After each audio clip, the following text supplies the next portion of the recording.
Hello everyone, welcome to Advait education. मेरा नाम है अक्षय मिश्रा और आप पढ़ रहे हैं क्लास 11 फिजिक्स की सीरीज, जिसमें हम अपना chapter mechanical properties of fluids के बारे में पढ़ रहे हैं। तो प्रीवियस वीडियो में हमने surface energy, angle of contact के बारे में देखा। अब हम क्या करेंगे, इस वीडियो में आगे बढ़ेंगे और एक्सेस प्रेशर के बारे में बात करेंगे। बबल्स के अंदर सोप बबल, लिक्विड ड्रॉप, या हम उसको बोले एयर बबल बोले, तो जो भी चीज होती है सिमिलर, वो सब चीजों के बारे में हम देखेंगे। और कैपिलरिटी के बारे में बात करेंगे कि कैसे कैपिलरी एक्शन होता है, कैसे कैपिलरी राइज एंड फॉल का हम एक्सप्रेशन निकालते हैं। ठीक है, तो यदि आप चैनल में नए हैं तो बिल्कुल चैनल को सब्सक्राइब करना ना भूलें और बेल आइकन को क्लिक करना बिल्कुल ना भूलें। ठीक है, तो प्रीवियसली हमने अपना एंगल ऑफ कांटेक्ट तक कंप्लीट कर लिया था। मतलब ये वीडियो के बाद हमारा जो सेकंड टॉपिक है, मेजर टॉपिक इस चैप्टर का, सरफेस टेंशन और सरफेस एनर्जी, वो चीजें कंप्लीट हो जाएगी। क्योंकि कैपिलरिटी भी क्या होता है, एक प्रकार का सरफेस टेंशन का ही एप्लीकेशन होता है। और अभी हम देखेंगे एक्सेस प्रेशर के बारे में, वो भी क्या होता है, ये सब क्या होते हैं, सरफेस टेंशन के ही एप्लीकेशन होते हैं। ठीक है, फिर उसके बाद हमारा थर्ड टॉपिक शुरू होगा, हाइड्रोडायनेमिक्स या फ्लूइड डायनेमिक्स जिसको बोलते हैं, जिसमें लिक्विड क्या होगा, फ्लो करने लग जाएगा और फिर हम उसके ऊपर एनालिसिस करेंगे। ठीक है, तो शुरू करते हैं अपना टॉपिक।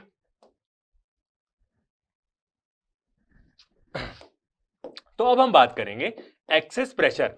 जैसे आप बुक्स में देखेंगे तो इस टॉपिक का नाम होता है एक्सेस प्रेशर। वहां पे हम क्या करते हैं, एक्चुअली प्रेशर डिफरेंस कैलकुलेट करते हैं। किसी बबल के अंदर कितना प्रेशर है और बाहर कितना प्रेशर है, दोनों का क्या करेंगे, हम माइनस करेंगे तो क्या आ जाएगा, हमारा प्रेशर डिफरेंस आ जाएगा कि कितना ज्यादा प्रेशर है बबल के अंदर। वो चीज को हम कैलकुलेट करते हैं, उसी को हम बोलते हैं एक्सेस प्रेशर, मतलब ज्यादा प्रेशर, नॉर्मल प्रेशर से ज्यादा प्रेशर। तो हमारा टॉपिक क्या है, calculation of pressure difference. Pressure difference हम कैलकुलेट करेंगे कि अंदर कितना प्रेशर है, बाहर कितना प्रेशर है, दोनों को माइनस करेंगे, कितना ज्यादा प्रेशर है अंदर में। In air bubble, air bubble जो क्या होता है, एक प्रकार के लिक्विड ड्रॉपलेट जैसा ही होता है, क्योंकि दोनों में क्या बनता है, एक ही इंटरफेस बनता है। और लिक्विड ड्रॉपलेट को हम लिक्विड ड्रॉप भी बोल सकते हैं। मैं अभी आपको डायग्राम में दिखाऊंगा कि क्या चीज होती है। और सोप बबल के बीच में, मतलब ये तीनों क्या है, एक टॉपिक, मतलब ये दोनों एक टॉपिक है पूरा, और ये एक टॉपिक, दो टॉपिक्स हम देखेंगे मतलब यहाँ पे। ठीक है, तो शुरू करते हैं। सबसे पहले हम बात करते हैं एयर बबल के बारे में। एयर बबल है, इसका मतलब क्या है कि उसके अंदर पूरी एयर होगी। और एयर बबल हमारा कहां लाई करेगा, यदि मैं एक कंटेनर ले लूं और इस कंटेनर में क्या है, पूरा लिक्विड भरा हुआ है। ठीक है, तो इसके अंदर क्या है, यदि पूरा पानी भरा हुआ है इसमें, तो इसके अंदर क्या आएगा, एयर बबल आएगा। तो एयर बबल क्या होता है, लिक्विड के अंदर बनता है। नॉर्मल हवा में तो एयर बबल नहीं बन सकता, तो यहां पे यदि एयर बबल रहा तो वो, उसको हम क्या बोलेंगे, एयर बबल बोलेंगे। मतलब क्या है, अंदर में उसके पूरे एयर है और बाहर क्या है, पूरा वाटर है। ठीक है, जैसे जैसे एयर बबल नीचे रहेगा तो वो क्या रहेगा, छोटा रहेगा, ऊपर जाएगा तो वो बड़ा हो जाएगा। क्योंकि पानी के अंदर जैसे जैसे मैं नीचे जाता हूं, प्रेशर क्या होता है, बढ़ने लग जाता है, तो वो बबल को क्लोज करने की कोशिश करेगा पूरा। ठीक है, और ऊपर जैसे जैसे बबल आएगा, बड़ा हो जाएगा। इसका हम एग्जांपल सिंपली देखते हैं अपने घर के एक्वेरियम में, जहां पे हम फिश को ऑक्सीजन देने के लिए रखे रहते हैं। तो नीचे से जो बबल उड़ के जाते हैं एक्वेरियम में, हर एक्वेरियम में आप ये चीज देख सकते होंगे, तो जो बबल्स उड़ के जाते हैं वो होते हैं एयर बबल। मतलब वहां पे एक ही इंटरफेस होता है। मतलब क्या, अंदर में क्या रहती है, एयर, और बाहर क्या रहता है, पूरा वाटर रहता है। तो ये क्या हुआ, एक प्रकार का एयर बबल हुआ। ऐसी क्या होता है, जैसा एयर बबल होता है, सेम एनालिसिस हम किसके लिए यूज कर सकते हैं, लिक्विड ड्रॉपलेट के लिए। ठीक है, अब लिक्विड ड्रॉपलेट देखते हैं क्या होती है। यदि मैं ऐसा मान के चलो एक सरफेस ले लेता हूं, ठीक है, कोई भी सरफेस, और इसके ऊपर मैं एक पानी की बूंद गिराता हूं, लिक्विड ड्रॉप, तो वो लिक्विड ड्रॉप कैसे रहेगी, इसके ऊपर मैं पानी की ड्रॉप गिरा रहा हूं, तो ये रहेगी लिक्विड ड्रॉप। इसके अंदर क्या रहेगा, पूरा लिक्विड रहेगा अंदर में, और बाहर क्या रहेगी, पूरी एयर। अंदर में क्या रहेगा, पूरा लिक्विड रहेगा इसके अंदर, और बाहर क्या रहेगी, पूरी एयर। मतलब क्या होगा, एक ही इंटरफेस बनेगा यहां, बाहर रहेगी पूरी एयर। तो सेम यही केस है, जहां एक इंटरफेस बन रहा है, मतलब एक ही परत है डिस्टिंग्विश करने के लिए दोनों को, उसको हम क्या बोलते हैं, सेम चीज बोलते हैं। तो जो कंसेप्ट हम लिक्विड ड्रॉपलेट को बोलते हैं, इसी को लिक्विड ड्रॉप भी बोलते हैं। ड्रॉपलेट मतलब ड्रॉप, और एयर बबल दोनों के लिए क्या होगा, सेम कंसेप्ट यूज होगा। तो एयर बबल, लिक्विड ड्रॉपलेट, या हम बोले लिक्विड ड्रॉप, सब क्या होता है, सेम चीज होता है। सोप बबल अलग हो जाता है, उसमें दो इंटरफेस बनता है, उसके बारे में भी हम देखेंगे। ठीक है, तो अभी हमें समझ में आया कि एयर बबल क्या होता है, वो पानी के अंदर बनेगा, अंदर पूरी एयर रहेगी, बाहर पूरा पानी रहेगा। लिक्विड ड्रॉपलेट कैसा रहेगा, एयर में रहेगा, अंदर पूरा पानी रहेगा, बाहर पूरी एयर रहेगी, सिर्फ एक ही इंटरफेस रहेगा। ठीक है, तो अभी हमें समझ में आया एयर बबल और लिक्विड ड्रॉपलेट क्या होता है। अब हम कैलकुलेट करेंगे प्रेशर डिफरेंस, यहां हम उसको बोले एक्सेस प्रेशर, किसके अंदर, एयर बबल बोले, लिक्विड ड्रॉपलेट बोले या लिक्विड ड्रॉप बोले, तीनों चीज क्या है, सेम चीज है। ठीक है, तो शुरू करते हैं, हम अपना टॉपिक लेते हैं लिक्विड ड्रॉप।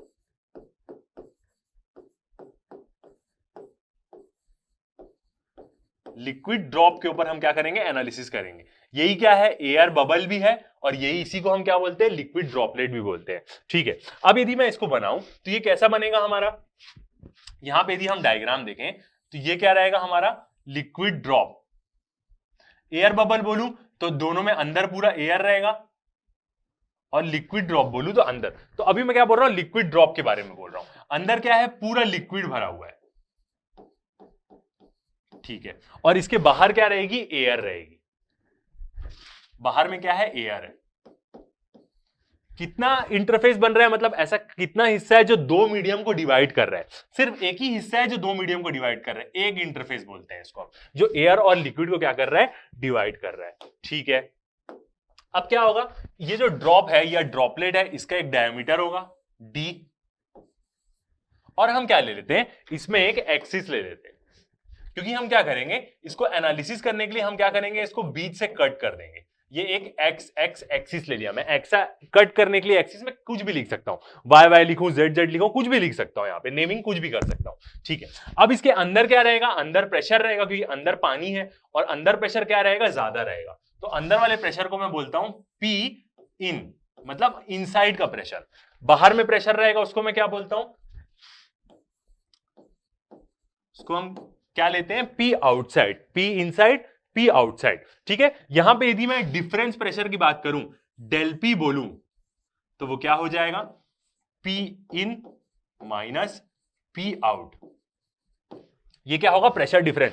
इसी को हमें क्या करना है, कैलकुलेट करना है। ठीक है, अंदर पूरा लिक्विड है, याद रखिएगा, और बाहर पूरी एयर है। सिर्फ एक इंटरफेस बन रहा है जो दो मीडियम को डिवाइड कर रहा है, जो ये स्फीयर का गोला है, और ये गोला भी सरफेस टेंशन के कारण बन रहा है। ठीक है, अब क्या करता हूं मैं, इसको हाफ ना मैं कट करता हूं।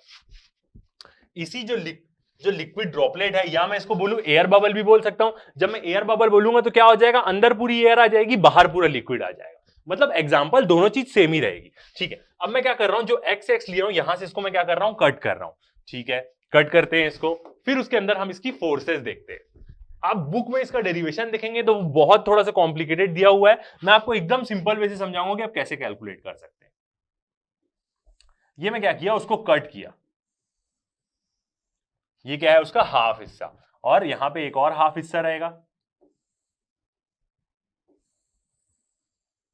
ये दोनों को मैंने क्या कर दिया, कट कर दिया। एक प्रकार का स्फीयर है ये, तो मैं जब कट करूंगा तो दो हेमिस्फीयर बनेगा, हेमिस्फेरिकल हिस्सा बनेगा, मतलब हेमिस्फीयर मतलब आधा स्फीयर बनेगा। ठीक है, तो आधे पे मैं क्या करता हूं, एनालिसिस करता हूं। अब यदि मैं इसके अंदर फोर्सेस देखूंगा तो जो लिक्विड का सरफेस है, मतलब ये जो सरफेस है, यहां पे क्या एक्ट कर रही होगी, ये स्पीयर क्यों बना है, सरफेस टेंशन के कारण बना है, क्योंकि सरफेस टेंशन वाटर की प्रॉपर्टी होती है कि वो उसको मिनिमम एरिया एक्वायर करने के लिए, मिनिमम एरिया किसका होता है, स्पीयर का होता है, इसलिए ये अपने जो ऊपर में इसमें सरफेस में जो फोर्सेस है उसके कारण क्या बना हुआ है, वो स्पीयर बना हुआ है। तो जो इसका सरकमफेरेंस है पूरा, मतलब सरफेस में क्या हो रही होगी ना, सरफेस टेंशन एक्ट कर रही होगी। ठीक है, जिसको मैं डिनोट कर देता हूं एस से। अभी तक हम सरफेस टेंशन को एस से डिनोट किए, हम चाहें तो इसको सिग्मा से भी डिनोट कर सकते हैं, सिग्मा, या स्लैश करके मैं सिग्मा लिख दे रहा हूं, दोनों का मीनिंग सेम होता है। एस से भी हम सरफेस टेंशन को डिनोट करते हैं, सिग्मा से भी डिनोट करते हैं। तो ये जो फोर्स है ना, ये इसके पूरे सिरकमफेरेंस में लग रही होगी, पूरे मतलब उसकी पूरी पेरीफेरी में, मतलब मैं कट किया हूं तो ये पूरे हिस्से में लग रही होगी, यहां पे ये पूरे हिस्से में लग रही होगी। ठीक है, अभी मैं आपको पूरे हिस्से में लगा के दिखाऊंगा। दूसरे फोर्स के बारे में बात करते हैं। अब क्या होगा, इसके अंदर जो प्रेशर है, इसके अंदर क्या होगा, अंदर वाला प्रेशर क्या होगा, इसके अंदर एक फोर्स लगाएगा जो इसको क्या करेगी, बर्स्ट करने की कोशिश करेगी। क्यों, क्योंकि अंदर तो पूरा वाटर भरा हुआ है, तो अंदर में एक फोर्स होगी जो इसके बीच में एक्ट करेगी प्रेशर के कारण। उस फोर्स को मैं बोलूंगा डेल पी। और ये डेल पी क्या होगा, अंदर और बाहर का प्रेशर डिफरेंस। अंदर प्रेशर ज्यादा होगा और बाहर प्रेशर कम होगा, डिफरेंस निकालेंगे दोनों का तो कुछ वैल्यू आएगी, मान के चलते 10 न्यूटन या 10 न्यूटन पर मीटर स्क्वायर की वैल्यू आती है। तो वो प्रेशर क्या करेगा, इसके अंदर लगा हुआ रहेगा, सिर्फ पूरे उसके बल्क में रहेगा ये, मगर उसके पेरीफेरी में क्या रहेगी, सरफेस टेंशन रहेगी। ठीक है, तो यहां पे सिर्फ यही दो फोर्सेस इंपॉर्टेंट है, एक क्या होगी, जो डेल पी है वो क्या करेगा, उसको फोड़ने की कोशिश करेगा, और सरफेस टेंशन क्या करेगी, उसको रेजिस्ट करेगी कि वो बर्स्ट ना हो। क्योंकि हम कोई भी लिक्विड देखते हैं तो वो क्या होता है, बर्स्ट नहीं होता है, इसका मतलब वो क्या रहता है, इक्विलिब्रियम में रहता है। यदि बात करूं एयर बबल की, एयर बबल को मैं एकदम पानी के अंदर लेके जाऊंगा, एक ही इंटरफेस है, सेम है, एकदम पानी के अंदर लेके जाऊंगा तो प्रेशर इतना ज्यादा हो जाएगा कि वो उसको बर्स्ट कर देगा। सेम लिक्विड ड्रॉपलेट, यदि अंदर का प्रेशर बहुत ज्यादा हो गया, जो अंदर पानी है, पानी का प्रेशर तो एयर से ज्यादा ही रहेगा, यदि इसका प्रेशर ज्यादा हो गया तो ये क्या हो जाएगा, बर्स्ट हो जाएगा। मगर सरफेस टेंशन क्या करेगी, इसको रोक के रखेगी, जोड़ के रखेगी, ताकि वो एक प्रकार का स्पीयर ही रहे, बूंद गिरी है तो वो बूंद बन के ही रहे, ऐसे करके। तो दो चीज यहां पे लगेगी, डेल्टा पी जो एक्सेस प्रेशर लग रहा है इसके अंदर में, इसके बल्क में, इसके अंदर के गूदे के हिस्से में, और जो बाहरी फोर्स होगी जो उसके पूरे पेरीफेरी में लगेगी, वो क्या होगी, सरफेस टेंशन होगी। और ये फोर्स दोनों तरफ से लगेगी, दोनों हिस्से में लगेगी। हम क्या किए, हाफ हिस्सा को कट करके क्या किए, एनालाइज किए। ठीक है, अब हम क्या करते हैं, दोनों फोर्सेस के बारे में बात करते हैं। ठीक है, तो फर्स्ट हमारी कौन सी फोर्स होगी, बर्स्टिंग फोर्स।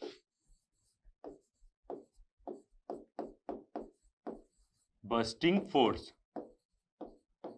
जो फोर्स क्या करेगी, मतलब ये डेल पी के प्रेशर वाली, ये फोर्स क्या करेगी, इसको बर्स्ट करने की कोशिश करेगी, ताकि ये अपना फॉर्म ना क्रिएट कर पाए, क्योंकि बाहर एयर का प्रेशर क्या है, कम है, तो इसको वो फैला दे पूरा फोड़ के। मगर सरफेस टेंशन क्या करेगी, उसको रेजिस्ट करने की कोशिश करेगी। तो बर्स्टिंग फोर्स यदि मैं कैलकुलेट करूं तो वो क्या होगी, अब यदि मैं बर्स्टिंग फोर्स कैलकुलेट करूं तो वो क्या होगी, इक्वल टू, इसकी कुछ मैं नेमिंग नहीं कर रहा हूं, वो क्या होगी, डेल पी फोर्स है। तो फोर्स एक प्रकार का क्या होगा, pressure into area, pressure is equal to क्या होता है, फोर्स अपॉन एरिया होता है। यदि हम फोर्स कैलकुलेट करेंगे तो प्रेशर इनटू एरिया ही होगा वो। तो डेल पी क्या, वही जो एक्सेस प्रेशर, जो ज्यादा प्रेशर इसके अंदर है, वो बाहर प्रेशर को हम क्या कर दे रहे हैं, माइनस करके डिफरेंस ले रहे हैं, अंदर के प्रेशर और बाहर का, वही होगा हमारा डेल पी। ठीक है, अंदर का प्रेशर और अंदर का area.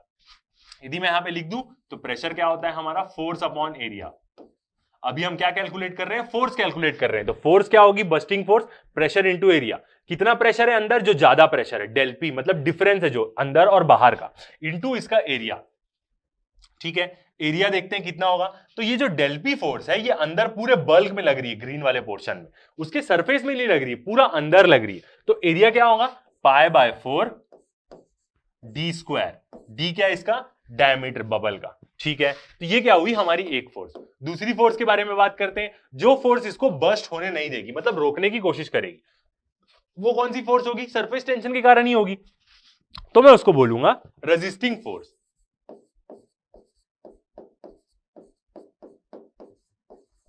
Resisting force.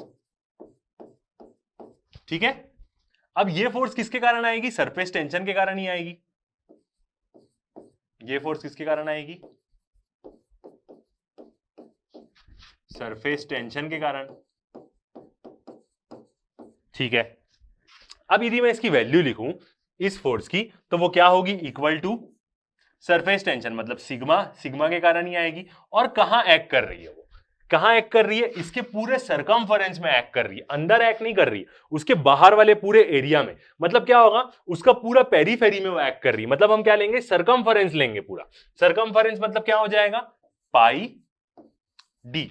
Generally circumference हमारा क्या होता है, 2 पाई आर होता है, उसी को हम क्या किए, डी के फॉर्म में लिखे हैं। ठीक है, डायमीटर क्या होता है, मतलब आधा, मतलब रेडियस निकालेंगे तो डायमीटर का आधा होता है। तो यहां पे यदि मैं डायमीटर की वैल्यू रखूंगा तो 2 क्या हो जाएगा, आपस में कैंसल आउट हो जाएगा, तो क्या आएगा, पाई डी। 2 पाई आर सरकमफरेंस होता है, उसी को हम क्या बोलते हैं, पाई डी भी बोलते हैं। ठीक है, तो अब यदि मैं ये दो फोर्स इसमें एक्ट करेगी, एक उसको बर्स्ट करने की कोशिश करेगी, एक उसको रेजिस्ट करने की कोशिश करेगी, ताकि वो अपना फॉर्म बना के रखे। ठीक है, अब यदि मैं इक्विलिब्रियम कंडीशन की बात करूं, जब ये बकायदा एक प्लेस में रखा हुआ है, ना ही बर्स्ट हो रहा है, ना ही क्या हो रहा है कि मतलब वो फैल रहा है, कुछ भी नहीं हो रहा है, बस एकदम इक्विलिब्रियम में शांति से रखा हुआ है। तो इक्विलिब्रियम कंडीशन में सारे ड्रॉप होते हैं, हम देखें एयर बबल भी पानी के अंदर क्या होता है, ऊपर की तरफ जाता है, बट वो किसी पोजीशन पे तो इक्विलिब्रियम रहेगा ही। लिक्विड ड्रॉप को हम कहीं भी ड्रॉप कर देते हो तो इक्विलिब्रियम में रहता ही है। तो जब इक्विलिब्रियम कंडीशन की बात करूं मैं,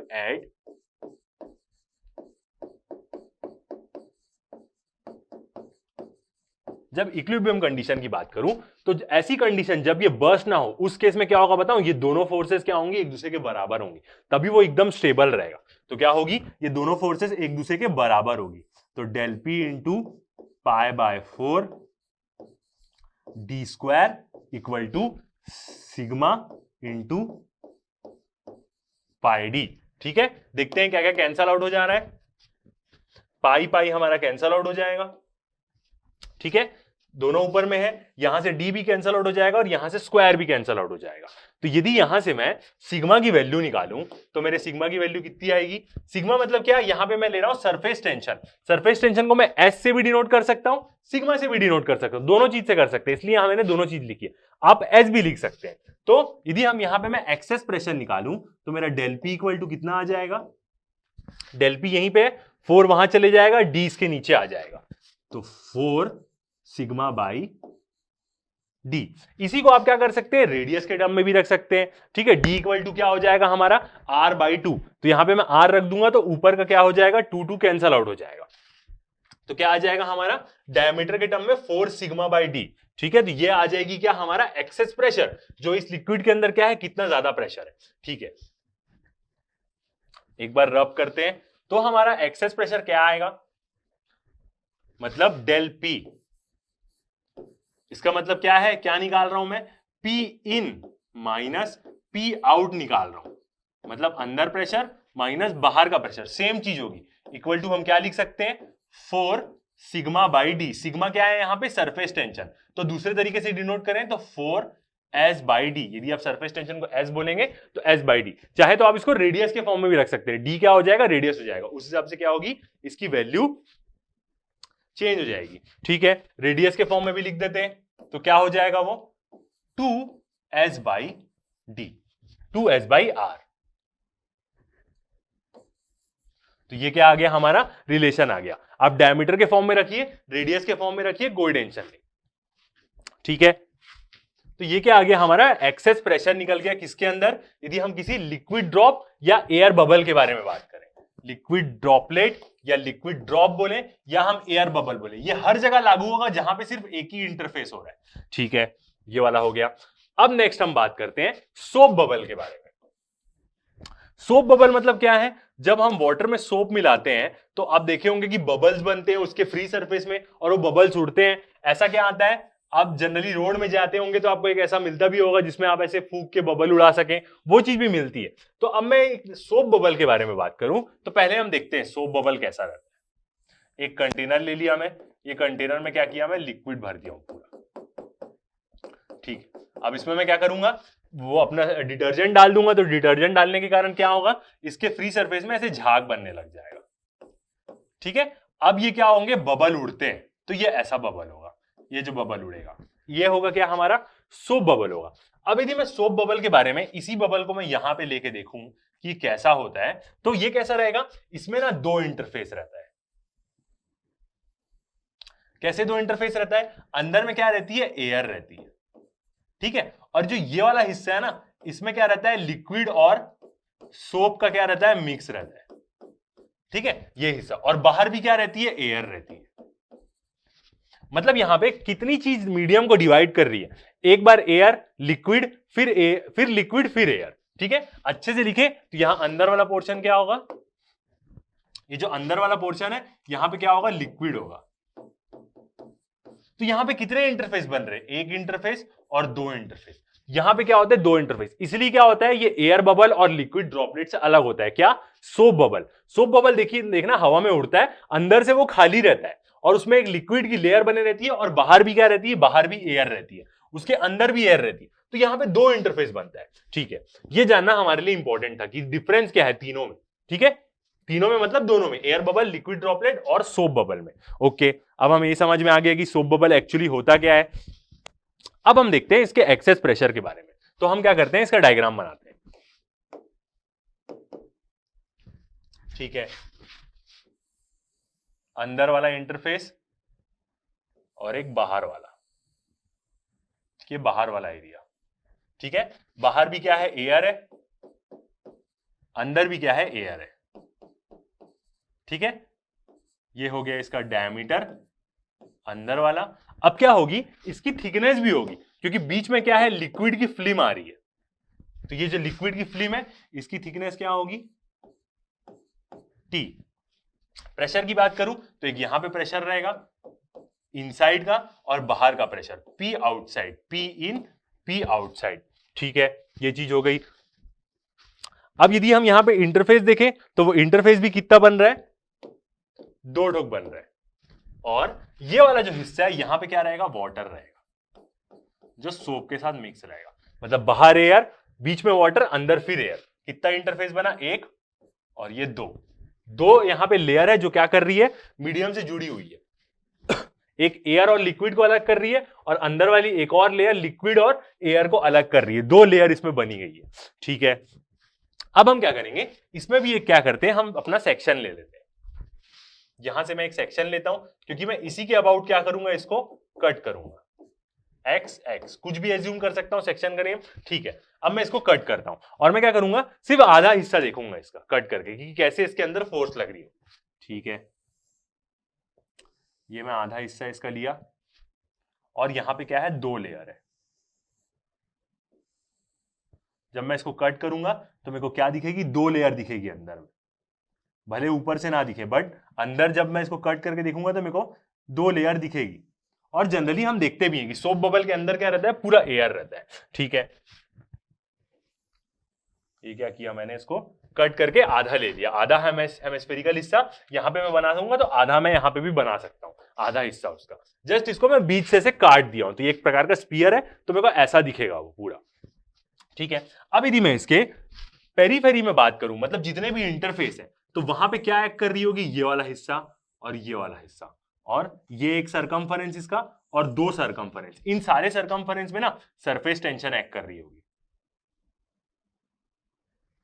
यहां पे भी सरफेस टेंशन सिग्मा, या मैं स्लैश लगा के बोल दूं एस, किसी से भी डिनोट कर सकता हूं। नीचे वाले में भी सिग्मा एक्ट कर रहा होगा, यहां पे भी सिग्मा या एस बोलूं मैं सरफेस टेंशन को, इसमें भी। तो इसके दोनों सरकमफरेंस में क्या हो रही होगी, पूरी सरफेस टेंशन एक्ट कर रही होगी, सिग्मा या एस, किसी से भी डिनोट कर सकते हैं। ठीक है, ये क्या होगी, ये उसके पूरे पेरीफेरी में होगी। अब यदि मैं अंदर बल्क में बात करूं, अंदर में, तो अंदर में क्या होगा, ज्यादा प्रेशर होगा। वो प्रेशर क्या होगा हमारा, डेल पी, जो एक्सेस प्रेशर होगा इसके अंदर में। यही चीज तो हमें कैलकुलेट करनी है। ये क्या होगा, पूरे इसके बल्क में एक्ट कर रहा होगा। तो यहां पे भी डेल पी क्या होगा, अंदर वाली जो फोर्स है वो उसको फोड़ने की कोशिश करेगी, बस्टिंग फोर्स। और सरफेस टेंशन जो 2 इंटरफेस के कारण आ रही है, 2 सरफेस टेंशन आ रही है यहां पे, वो क्या करेगी, इसको रेजिस्ट करने की कोशिश करेगी कि ये बर्स्ट ना हो। ठीक है, तो इसके लिए भी हम लिख सकते हैं। और यदि हम इसका डायमीटर देखें तो कट किए हैं इसको, तो भी क्या रहेगा, डायमीटर तो वैसे ही रहेगा। ये क्या है, उसका पूरा डायमीटर। ठीक है, अब हम क्या करते हैं, अपनी दोनों फोर्सेस के बारे में बात करते हैं। फर्स्ट कौन सा हम देखते हैं, बस्टिंग फोर्स के बारे में अपनी, जो क्या करेगी, इसको बर्स्ट करने की कोशिश करेगी। बस्टिंग फोर्स जो क्या करेगी, इसको कोलैप्स कर देगी कि ये बर्स्ट हो जाए। अंदर वाली डेल पी वाली जो फोर्स रहेगी वो क्या होगी हमारी, equal to del P into, और क्या रहेगी, वो पूरे उसके अंदर के एरिया में लग रही है, तो क्या हो जाएगा, पाई बाय 4 डी स्क्वायर। ठीक है, ये क्या हो गई हमारी बस्टिंग फोर्स, जो क्या रहेगी उसके पूरे अंदर में लग रही होगी। अब यदि हम सेकंड फोर्स की बात करें, जो सरफेस टेंशन क्या आ रही है, जो इसको बर्स्ट करने की कोशिश, मतलब चाहे वो कि नहीं फूटेगा, मतलब वो कोशिश कर रही है कि ना बर्स्ट होए या ना फूटे, तो वो क्या होगी हमारी रेजिस्टिंग फोर्स। और ये फोर्स किसके कारण आएगी, सरफेस टेंशन के कारण।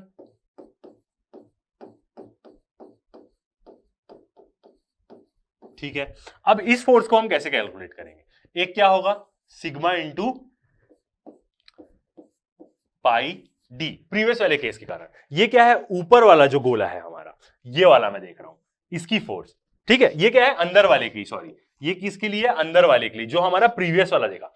ऊपर वाले के लिए क्या होगा, ये टी भी क्या हो जाएगा, प्लस हो जाएगा। मतलब ये क्या हुई, अंदर वाले की हुई फोर्स जो उसको रेजिस्ट कर रही है, प्लस एक और सरफेस टेंशन की फोर्स आएगी ऊपर वाली लेयर के कारण, जिसमें क्या है, सिग्मा इंटू क्या होगा, वो भी सरकमफरेंस में ही लगेगी पाई, बट उसका सरकमफरेंस क्या हो जाएगा, बड़ा हो जाएगा, मतलब डी प्लस 2t हो जाएगा। 2t क्यों, क्योंकि डायमीटर, और एक t प्लस करूंगा तो बस इतना ही हिस्सा होगा, दोनों तरफ का मेरे को t प्लस करना पड़ेगा, इधर का भी, तो d प्लस 2t। तो अब क्या हो गई, 2 सरफेस टेंशन फोर्स, दोनों क्या हो गई, हमने कंसीडर कर दिया किसमें, रेजिस्टिंग फोर्स में। ठीक है, अब हम इक्विलिब्रियम में देखते हैं। जब ये क्या होता है, सोप बबल एकदम आसानी से उड़ रहा है, मतलब मस्त उड़ रहा है, वो फूट ही नहीं रहा है उस टाइम में, तो उस टाइम की कंडीशन की बात करते हैं एट इक्विलिब्रियम, क्योंकि अब देखें बहुत टाइम तक वो इक्विलिब्रियम में रहता है, बर्स्ट नहीं होता है।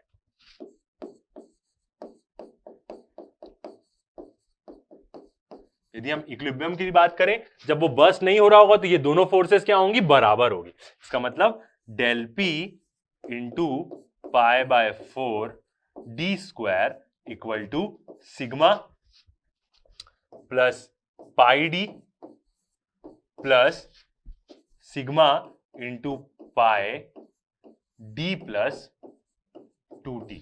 ठीक है, अब हम यहां से एक और चीज क्या देखेंगे कि जो ये t है, थिकनेस है, बबल की जो थिकनेस रहती है सोप बबल की, वो थिकनेस बहुत कम रहती है। तो हम क्या करेंगे, ये 2t को क्या करेंगे, इग्नोर कर देंगे यहां से, कि थिकनेस उसकी बहुत कम रहती है। एक सोप बबल की जो थिकनेस है, देखेंगे ना कितना पतला फिल्म बनाता है वो, तो उसकी थिकनेस बहुत नेग्लिजिबल रहती है। तो हम क्या करते हैं, 2t को क्या कर देते हैं, हम इग्नोर कर देते हैं कि 2t लगभग 0 हो जा रहा है। तो इसका मतलब क्या हो जाएगा, यहां पे पाई सिग्मा पाई डी और सिग्मा इनटू होगा, बीच में प्लस साइन डाल दिया है। ठीक है, ये क्या होगा, इनटू होगा, क्योंकि ऑब्वियसली बात है इनटू ही रहता है, सिग्मा इनटू पाई डी।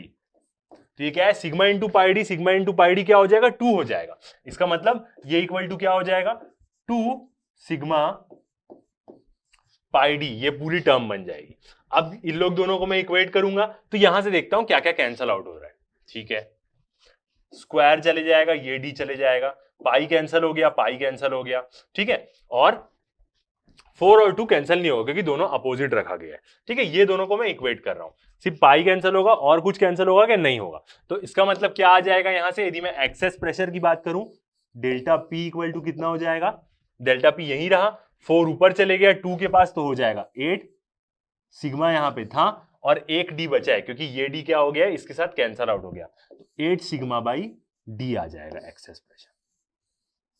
तो एकदम याद रखिए, एयर बबल लिक्विड ड्रॉपलेट में 4 सिग्मा बाई डी और इसमें 8 सिग्मा बाई डी। यदि हम एस से डिनोट करते हैं सरफेस टेंशन को, तो हम वो भी लिख सकते हैं 8 एस बाई डी, किसी से भी आप डिनोट करिए,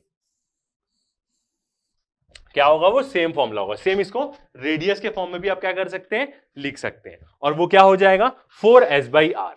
ठीक है, तो अब अच्छे से लिखते हैं कि टोटल प्रेशर डिफरेंस मतलब एक्सेस प्रेशर कितना हुआ, तो क्या लिखेंगे हम, डेल पी मतलब डिफरेंस प्रेशर का, मतलब पी इन अंदर का प्रेशर माइनस पी आउट, एक प्रकार का क्या है, प्रेशर डिफरेंस है। कभी कभी इसको एक्सेस प्रेशर सिर्फ पी से भी डिनोट कर देता है, वो क्या होगा हमारा 8 सिग्मा बाई डी। एस के टर्म में लिखूं, यदि मैं सरफेस टेंशन को एस से डिनोट करता हूं तो 8 एस बाई डी। ठीक है, अब यदि मैं रेडियस के फॉर्म में लिखूं तो वो भी लिख सकता हूं, इसमें वो क्या हो जाएगा 4s बाई आर। ठीक है, तो ये क्या बन जाएगा हमारा पूरा एक्सप्रेशन कि कितना एक्सेस प्रेशर है उसके अंदर।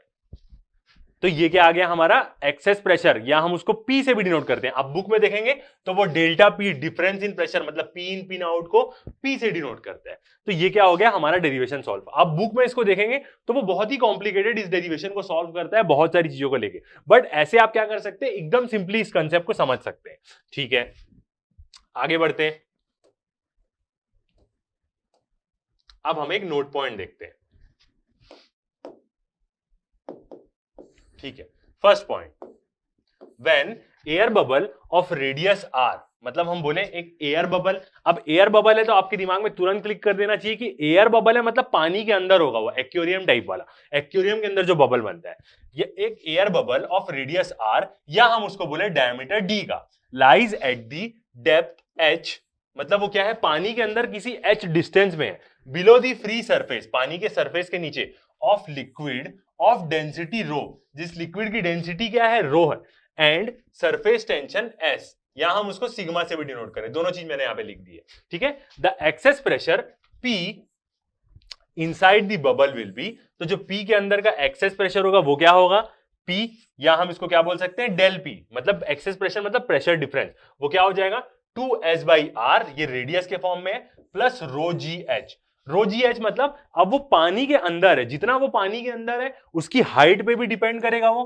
कि कितना अंदर जा रहा है वो, तो उस पे क्या होगा, प्रेशर डिफरेंस, बाहर का प्रेशर अलग होगा और अंदर का प्रेशर तो अलग होगा ही। तो जब बाहर का प्रेशर चेंज होगा तो पी डेल पी चेंज होगा, इसलिए एक्सेस प्रेशर की वैल्यू में रो जी एच जुड़ेगा। तो ये क्या हो जाएगा, जब वो एक एयर बबल, मतलब जैसे एक्वेरियम के अंदर जो बबल रहता है उसमें यदि हम निकालें तो वो क्या हो जाएगा 2s/r रो जी एच। डायमीटर के टर्म्स में लिखे तो वही 4 सिग्मा बाई डी, मतलब 4s/d सरफेस टेंशन, तो 4s/d रो जी एच, यदि वो पानी के अंदर रहा। इससे रिलेटेड हम एक न्यूमेरिकल भी बनाएंगे।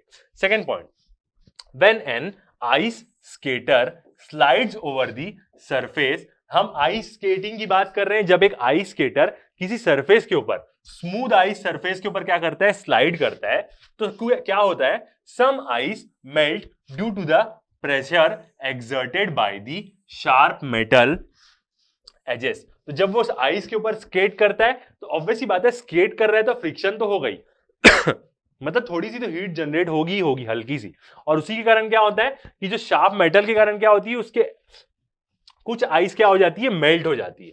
ठीक है, किसके कारण, उसके स्केट्स के कारण। The tiny water droplet act as a rigid ball. अब जब आइस मेल्ट होती है तो वाटर बनती है हल्की सी, और टाइनी वाटर ड्रॉपलेट्स क्या हो जाती है, उसके स्केट्स के नीचे लग जाती है, और वो कैसा एक्ट करती है, एक प्रकार की रिजिड बॉल जैसा एक्ट करती है। ठीक है, रिजिड बॉल बेरिंग जैसा, and help the skater to run along the smoothly. Ball bearings मतलब क्या होती है, बेरिंग्स क्या होती है कि एक एक्सिस पकड़ता है और अगला पूरा रोटेट करता है, जैसे हमारे घर के पंखे में लगे रहती है। तो वो जो बॉल्स बनते हैं, मतलब लिक्विड के, वो क्या बनते हैं, एक प्रकार की बेरिंग बन जाती है, मतलब वो रोटेट होते रहती है, स्लिप कराती है किसको, स्केटर को आइस में। ठीक है, तो ये था हमारा नोट पॉइंट। आगे बढ़ते हैं, अब हम क्या करते हैं, एक क्वेश्चन बनाते हैं। ठीक है, एक क्वेश्चन सॉल्व करते हैं।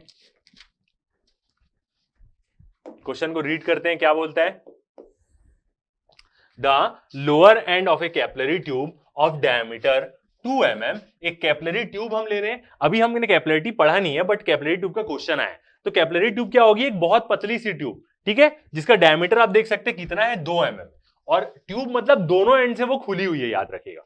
ठीक है, ट्यूब ऑफ डायमीटर 2 mm, देखिए कितनी छोटी सी, जिसका डायमीटर क्या है, 2 mm, is depth 8 centimetre below the. ये कैपिलरी यहां पे आया है, बट उसका कंसेप्ट यूज नहीं होगा, यहां पे डिफरेंस, प्रेशर डिफरेंस वाला ही कंसेप्ट यूज होगा, एक्सेस प्रेशर वाला। ठीक है, तो क्या बोल रहा है, depth 8 centimetre below the surface of the water. एक कैपिलरी ट्यूब को मैं पानी के सरफेस से 8 सेंटीमीटर नीचे तक डुबा के रखा हूं, ऊपर वाला हिस्सा क्या है, बाहर निकला हुआ है। ठीक है, इन ए बीकर, एक कंटेनर के अंदर। ठीक है, what is the pressure required in the tube, कितना प्रेशर हमें ट्यूब के अंदर डालना पड़ेगा, in order to blow a hemispherical bubble. पानी का कंटेनर है, उसमें कैपिलरी ट्यूब डाल के रखा हूं, ऊपर से मेरे को ब्लो करना है, ब्लो करके नीचे कितना प्रेशर ब्लो करना पड़ेगा कि नीचे एक हेमिस्फेरिकल बबल बने। हेमिस्फेरिकल बबल का मतलब आधा बबल बनेगा, आधा हिस्सा, जैसे हम कट करके एनालिसिस कर रहे थे तो वो हेमिस्फेरिकल ही हिस्सा था, मतलब स्फीयर के आधे को हम बोलते हैं। इसका मतलब क्या है कि जैसा जितनी कैपिलरी ट्यूब होगी उसी का रेडियस और उसी के डायमीटर का क्या बनेगा, बबल बनेगा, आधा बबल। ठीक है, at its and in water the surface tension of water at temperature of the experiment, एक पर्टिकुलर टेम्परेचर पे सरफेस टेंशन कितनी है वाटर की, 7.30 इंटू 10⁻² न्यूटन मीटर। ठीक है, आगे दिया है एक एटमॉस्फेरिक प्रेशर कितना होगा, 1.01 इंटू 10⁵ पास्कल, ये चीज तो हमको पता है। ठीक है, वाटर की डेंसिटी दिया है 1000 kg पर मीटर क्यूब, जी दिया है 9.80 मीटर पर सेकेंड लेना। Also calculate the excess pressure. ठीक है, तो क्या बोल रहा है, एक तो हमें बोल रहा है कि कितना प्रेशर ब्लो करना पड़ेगा कि हेमिस्फेरिकल बबल बने, और दूसरा एक्सेस प्रेशर भी कैलकुलेट करो, मतलब डेल्टा पी कैलकुलेट करो, यहां पे बोल रहा है, जो अभी हमने डिराइव किया। ठीक है, सॉल्व करते हैं इस क्वेश्चन को। सबसे पहले हम क्या करते हैं, इसका डायग्राम बनाते हैं जो क्वेश्चन में हमें गिवन है, और गिवन वैल्यूज को भी हम क्या करेंगे, लिख लेंगे। तो यहां पे क्या है, एक ऐसा कंटेनर है। ठीक है, ये कंटेनर में क्या है, एक कैपिलरी ट्यूब डली हुई है, और वो कैपिलरी ट्यूब क्या होती है, याद रखिएगा, दोनों एंड से वो ओपन होती है। यहां पे एक ऐसे कैपिलरी ट्यूब डली हुई है जिसका डायमीटर क्या है, बहुत कम है, 12 mm,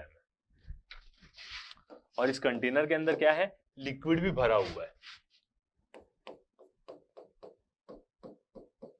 ठीक है, अब मेरे को क्या करना है, इसके नीचे में एक बबल बनाना है, ऊपर से मैं इसके ऊपर से मैं हवा ब्लो करूंगा तो मेरे को यहां पे एक हेमिस्फेरिकल बबल बनाना है ऐसा,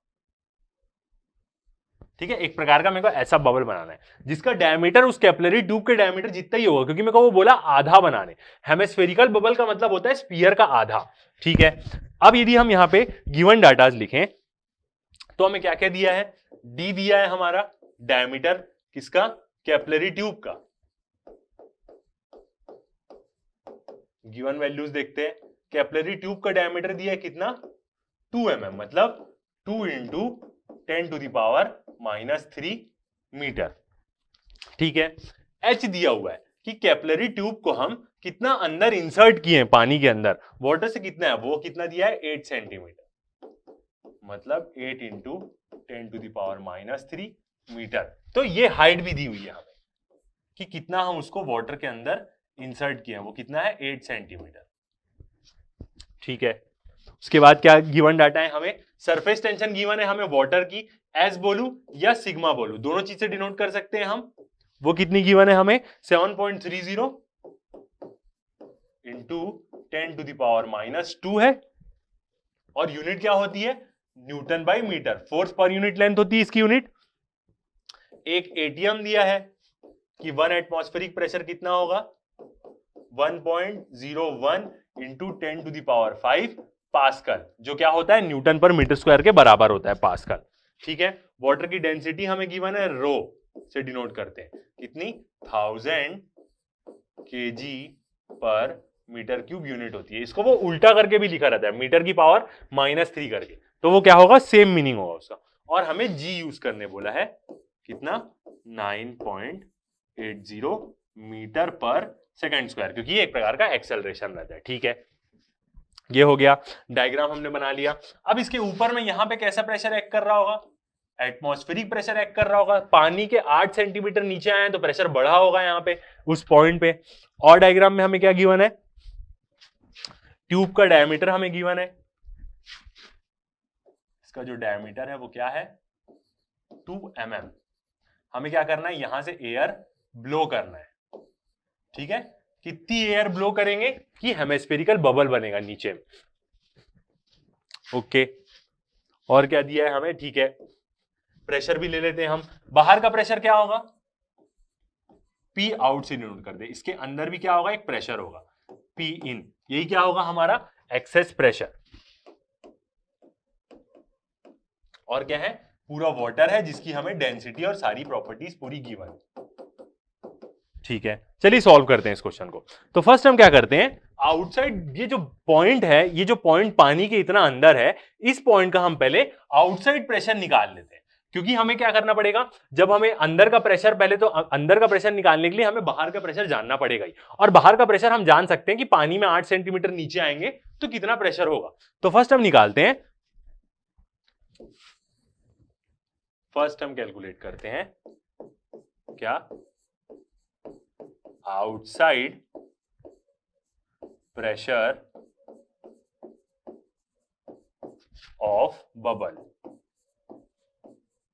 बबल ही एक प्रकार का ये, और क्या बना रहे हैं, एयर बबल बना रहे हैं, एक इंटरफेस वाला। आउटसाइड प्रेशर देखते हैं कितना होगा, तो इसको हम कैसे कैलकुलेट कर सकते हैं, POUT आउटसाइड इक्वल टू क्या होगा, ठीक है। एक तो एटमॉस्फेरिक प्रेशर एब्सोल्यूट में अभी हम निकाल रहे हैं, एटमॉस्फेरिक प्रेशर जो ऊपर का प्रेशर है और कितना पानी में नीचे आए, रो जी एच। ऐसे ही हम निकालते हैं पानी के अंदर प्रेशर, रो जी एच। वैल्यू पुट करेंगे तो PA हमें कितना दिया है 1.01 इंटू 10⁵, यही दिया हुआ है हमें एटमॉस्फेरिक प्रेशर, प्लस रो मतलब वाटर की डेंसिटी, वो कितनी होगी 1000, ठीक है, इंटू जी कितना बोल रहा है 9.80 लेने, ठीक है, इंटू एच। एच हमारा कितना है, कितना पानी के अंदर है वो 8 सेंटीमीटर है, तो मीटर में रखेंगे, 8 इंटू 8 सेंटीमीटर दिया है तो 10⁻² होगा ये, 10⁻²,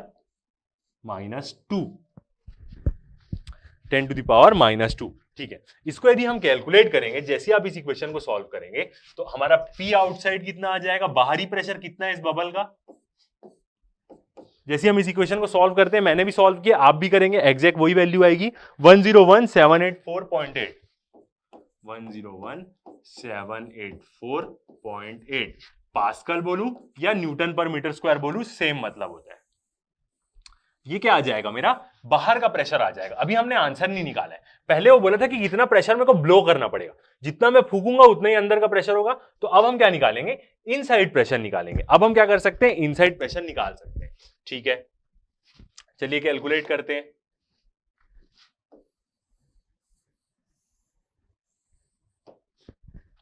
ठीक है, अब नेक्स्ट चीज हम निकालेंगे प्रेशर इनसाइड बबल। ये सेकंड चीज हम कैलकुलेट कर रहे हैं और ये हमारा एक आंसर होगा। हम क्या निकालेंगे कि बबल के अंदर कितना प्रेशर है। ठीक है, अब इसको हम कैसे कैलकुलेट कर सकते हैं, सेम अपने फॉर्मूले से, डेल्टा पी मतलब एक्सेस प्रेशर या इनसाइड प्रेशर, मतलब एक्सेस प्रेशर या प्रेशर डिफरेंस, वो क्या होगा, P in minus P out. ठीक है, इक्वल टू क्या होगा, 4s बाई डी, क्योंकि एक इंटरफेस है इसलिए 4s बाई डी लेंगे हम सरफेस टेंशन को। ठीक है, हमें क्या पता चल गया, पी आउट पता है, सरफेस टेंशन भी पता है, डायमीटर भी पता है बबल का कितना होगा, जितना कैपिलरी का डायमीटर है उतना ही होगा। तो हम क्या कर सकते हैं, यहां से पी इन निकाल सकते हैं, मतलब इनसाइड प्रेशर कितना होगा उसमें। तो पी इन इक्वल टू क्या हो जाएगा, 4s बाई डी, ये क्या हो जाएगा, माइनस यहां पे आके प्लस हो जाएगा, पी आउटसाइड। ठीक है, वैल्यू पुट करते हैं, तो 4, सरफेस टेंशन की वैल्यू कितनी दी है हमें, 7.30 into 10 to the power -2 divide by diameter. कितना डायमीटर है इस कैपिलरी का, उतने का ये बबल बन रहा है 2 mm, तो 2 इंटू 10 टू द पावर -3। इसी में क्या होगा, प्लस होगा पी आउट, आउटसाइड प्रेशर हमने कितना निकाला था, ये वैल्यू 101,784.8। अब जैसे ही हम इस इक्वेशन को कैलकुलेट करेंगे, हमारा क्या निकल जाएगा, इनसाइड प्रेशर निकल जाएगा। और इसकी वैल्यू कितनी आएगी इनसाइड प्रेशर की,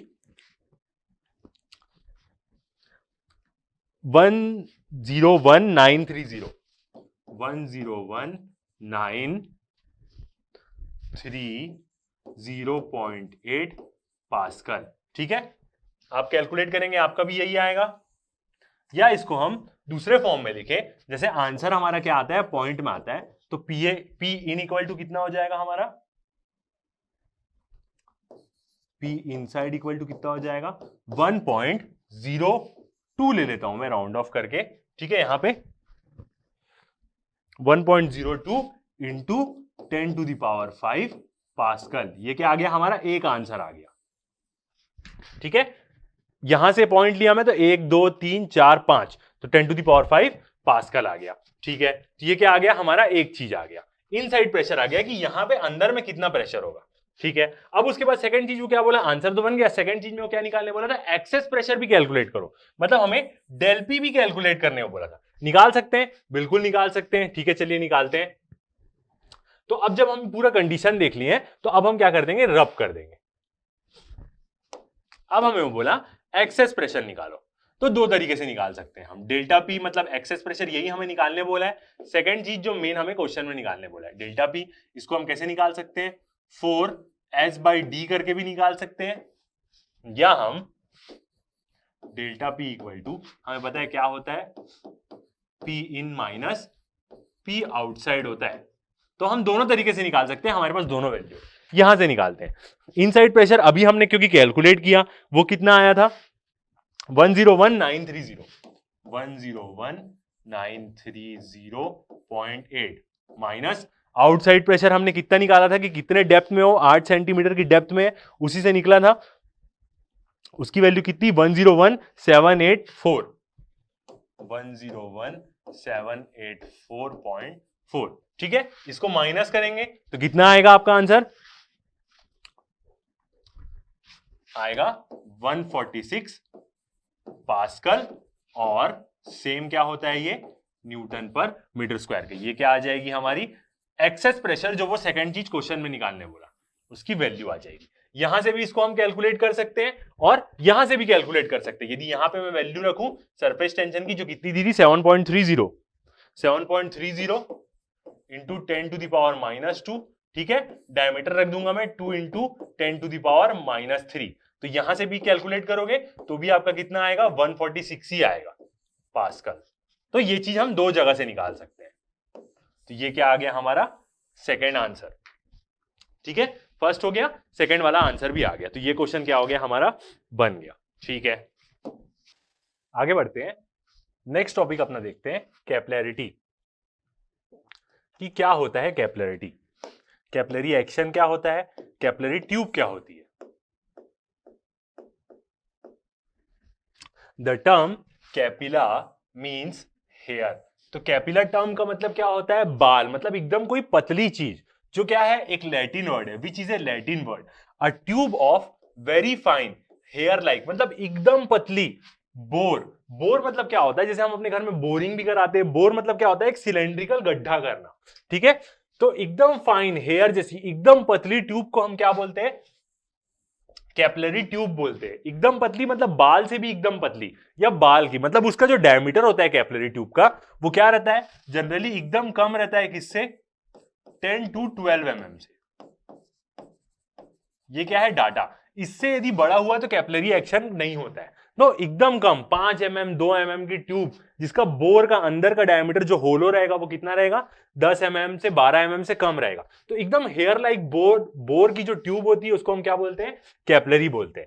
जैसे यहां पे आप डायग्राम में देख सकते हैं, ये एक कंटेनर में क्या किया, कैपिलरी ट्यूब मैंने डाली, ठीक है। तो यहां पे क्या होगा, कैपिलरी ट्यूब डालने से क्या होगा, ये वाटर क्या होगा, राइज करेगा इसमें। इसी को हम क्या बोलते हैं, कैपिलरी एक्शन बोलते हैं। वही चीज को यहां पे थोड़ा सा जूम करके दिखाया गया है कि वाटर लेवल क्या कर रहा है, राइज कर रहा है। अब वो लिक्विड पे डिपेंड करता है कि वो लिक्विड कैसा है। यदि वो लिक्विड की एडेसिव फोर्सेस कम होगी, कोहेसिव फोर्सेस कम होगी एडेसिव फोर्सेस के मुकाबले, जो लिक्विड क्या करेगा, स्टिक करेगा, वो चढ़ेगा लिक्विड। मगर यदि मैं मर्क्यूरी की बात करूं, ये क्या है हमारा, ये है हमारा वाटर, ठीक है।